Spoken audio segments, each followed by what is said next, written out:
ವಾಲ್ಮೀಕಿ ನಿಗಮದಲ್ಲಾಗಿರುವಂತಹ ಅಕ್ರಮದ ವಿಚಾರಕ್ಕೆ ಸಂಬಂಧಪಟ್ಟಂತೆ ಇಡಿ ಇನ್ವೆಸ್ಟಿಗೇಷನ್ ಮತ್ತೆ ಮುಂದುವರೆದಿದೆ.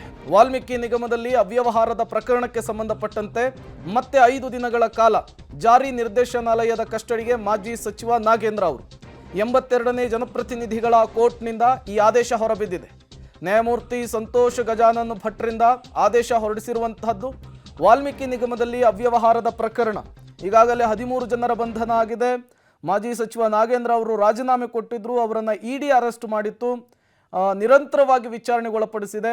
ಅವರ ಕಸ್ಟಡಿಯ ಅವಧಿ ಮುಗಿದಿರುವ ಹಿನ್ನೆಲೆಯಲ್ಲಿ ಮತ್ತೆ ನ್ಯಾಯಾಧೀಶರು ಎದುರು ಇವತ್ತು ಪ್ರೆಸೆಂಟ್ ಮಾಡಲಾಯಿತು.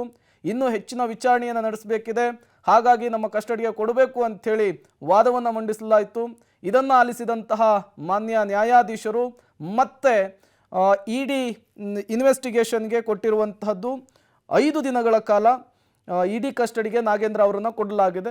ಮತ್ತೆ ಸಹಜವಾಗಿಯೇ ಪ್ರಶ್ನೆಗಳ ಮೂಲಕ ಸಂಗ್ರಹಿಸಿರುವಂತಹ ದಾಖಲೆಗಳ ಮೂಲಕ ಮಾಜಿ ಸಚಿವರಿಗೆ ಪ್ರಶ್ನೆಗಳ ಸುರಿಮಳೆಯನ್ನು ಮಾಡುತ್ತೆ ಜಾರಿ ನಿರ್ದೇಶನಾಲಯ. ಈ ಪ್ರಕರಣದಲ್ಲಿ ಮತ್ತೇನೆಲ್ಲ ಬೆಳವಣಿಗೆಗಳಾಗುತ್ತೆ ಅನ್ನೋದು ತುಂಬ ಕುತೂಹಲಕ್ಕಂತೂ ಕಾರಣವಾಗ್ತಾ ಇರುವಂಥದ್ದು.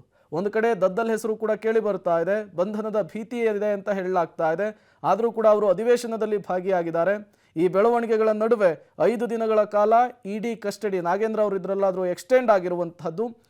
ಸಹಜವಾಗಿಯೇ ವಿಚಾರಣೆಯ ಸಂದರ್ಭದಲ್ಲಿ ಮತ್ತಷ್ಟು ಸಮಗ್ರ ಮಾಹಿತಿಯನ್ನು ಕ್ರೋಢೀಕರಿಸುವಂತಹ ಕೆಲಸಕ್ಕೆ ಇಡಿ ಮುಂದಾಗುತ್ತೆ. ಮನಿ ಲ್ಯಾಂಡ್ರಿಂಗ್ ಆ್ಯಕ್ಟ್ನ ಅಡಿಯಲ್ಲಿ ಈಗಾಗಲೇ ನಾಗೇಂದ್ರ ಅವರನ್ನು ಅರೆಸ್ಟ್ ಮಾಡಿರುವಂಥದ್ದು.